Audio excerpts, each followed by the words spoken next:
আমি যদি প্রশ্ন ছুড়ে দিই আন্দোলন কি আমাদের, মানে শুধু আমাদের, আপনাদের আন্দোলন না? আপনারা তো গণকর্মী, আপনারা তো এই দেশের গণকর্মী, রাইট? এই আন্দোলন কি শুধু আমাদের? যদি আমি রিভার্স করি, আপনারা এখন আমার এখানে দাঁড়ান, আমি আপনাদের ক্যামেরা বুম নিয়ে দাঁড়াই, আপনার কি নিরাপত্তা আছে কদিন পরে, আজকে কালকে? বলেন। আমাদের আন্দোলন বলে জিনিসটাকে আলাদা করার কিছুই নাই এখন আর। এখন শুধু একটা গোষ্ঠী ছাড়া, তুমি বলো নাহলে আমি বলি, এখন যে কোনো একটা গোষ্ঠী ছাড়া সমগ্র জাতির একটা, আপনি জিজ্ঞেস করেন ইন্ডিভিজুয়ালি, যদি সম্ভব হয় জিজ্ঞেস করেন, কেউ চায় না এই গভর্নমেন্ট কেয়ার, কেউ চায় না। আপনি আপনার বাচ্চাকে রেখে বাইরে যাবেন, সেই নিরাপদ নয়। আপনি এই ঢাকা শহরে খেলার মাঠ নেই, বাচ্চারা ছাদে যেতে পারতেছে না, কেন পারতেছে না? হেলিকপ্টার দিয়ে গুলি করা হয়েছে। মিথ্যা এটা? কয়টা সত্যকে আপনারা আড়াল করবেন? আপনারা চেয়ারে বসে বসে বলতেছেন ওরা ড্রাগস, ওদেরকে ড্রাগস দেওয়া হয়েছিল, এই জন্য ওদের কোনো সেন্স ছিল না। তো ড্রাগস নিলে আপনি মেরে ফেলতে পারেন? কোন রাষ্ট্রের আইনে আছে একজন ড্রাগ অ্যাডিক্টকে গুলি করে মারা যায়? আমি ড্রাগস নিয়েছি, এটা দায়বদ্ধতা আমার ফ্যামিলির, আমার প্যারেন্টসের। আমি ড্রাগস নিয়ে যদি সমাজে কোনো ক্ষতি না করি, আপনি তো আমাকে মারতে পারেন না, পারেন? বাংলাদেশে তো অনেকেই গোপনে গোপনে ড্রাগস নেয়, ধরে ধরে মেরে ফেলেন। এগুলো স্থূল কথা বলা বন্ধ করেন। আপনাদের নির্লজ্জ লাগা, আপনারা নির্লজ্জ। আপনাদেরকে আসলে কোন কথা বললে আপনাদের লজ্জা হবে আমি জানি না। পুরো জাতি আপনাদেরকে এত কথা বলতেছে, ফেসবুক বন্ধ করেছেন, ইন্টারনেট বন্ধ করেছেন, কতদিন বন্ধ থাকবেন? বহির্বিশ্বের চাপের জন্য এখন ফেসবুক অন করতে বাধ্য হয়েছেন, এটাও আমরা জানি। তারপর ইতিহাস থেকে যায়, ইতিহাস থেকে যায়। এই যে অগাস্টের 1 তারিখ, ইতিহাসটা মনে করেন।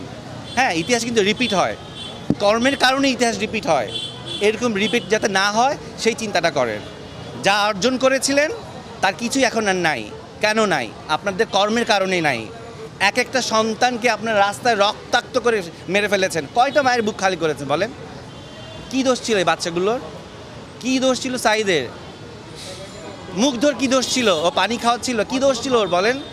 আমি তো কতজনের নাম, আমার এইটুক ব্রেনে সম্ভব না এতজনের নাম মনে রাখা। এইটা শেষ কথায়।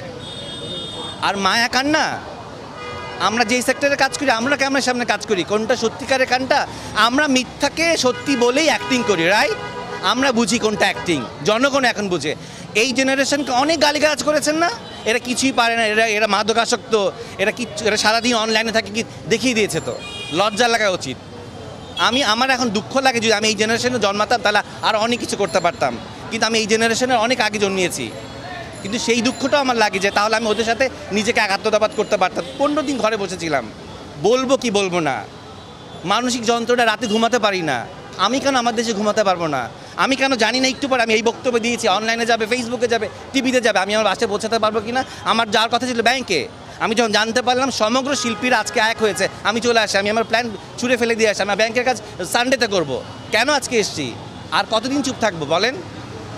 আমি আজকে নাই হয়ে যেতে পারি। আমি হয়তো বাসা থেকে ঘুমাতে গেলাম, দেখবো হয়তো পুলিশ আসে, নিয়ে যাবে আমাকে। তারপর আপনারা কী করবেন? পরের দিন আপনারা দেবেন ওনাকে ধরে নিয়ে গেছে। এতটুকুনি আপনাদের দায়িত্ব, এর বেশি কিছু না। আপনারাও নামেন, আপনারা নিজেদের ক্যামেরা নিজেরা ঘুরান, বুমটা দিয়ে কথা বলেন। হ্যাঁ, বেতনের কথা বাদ দেন, চাকরির কথা বাদ দেন। দেশ না ঠিক থাকলে বেতন কোত্থেকে আসবে আপনাদের? ভালো থাকেন। চাওয়া কি? চাওয়া সমগ্র জনগণ যা চাচ্ছে তাই। এই রক্তাক্ত বন্ধ হোক, ধরপাকড় বন্ধ হোক, এবং নির্লজ্জভাবে এইরকমভাবে জাতির কাছে মিথ্যাচার বন্ধ হোক। ক্ষমতায় বসে থাকবেন না, কেউ বলবো না আমরা আপনি ক্ষমতা ছাড়েন। আপনার যদি মনে হয় যে ক্ষমতা ছেড়ে দেওয়ার সময় হয়েছে, ছেড়ে দিন, বাকি সম্মানটুক নিয়ে অন্তত বাঁচবেন। যদি আপনি ধরে আঁকড়ে বসে থাকেন, ওই সম্মানটুক থাকবে না। কার সন্তান, কার মানস কন্যা, হ্যান কন্যা, এগুলো কিচ্ছু থাকবে না। অর্জন ধরে রাখতে হয়, লাঠি পেটা করে গুলি দিয়ে কিন্তু অর্জন ধরে রাখা যায় না। তো ধরে রাখতেছেন, রাখেন না।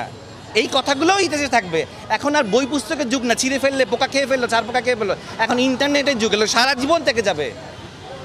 রিমাইন্ডার যেমন আসে না প্রতি বছরে ফেসবুকে, এগুলোও আসবে। ইন্টারনেট ডিলিট করা যায় না, ইতিহাস বিকৃত করা যায় বই পুস্তকের। এই ডিজিটাল জিনিসটা কিন্তু বিকৃত করা যাবে না। কতদিন করেন?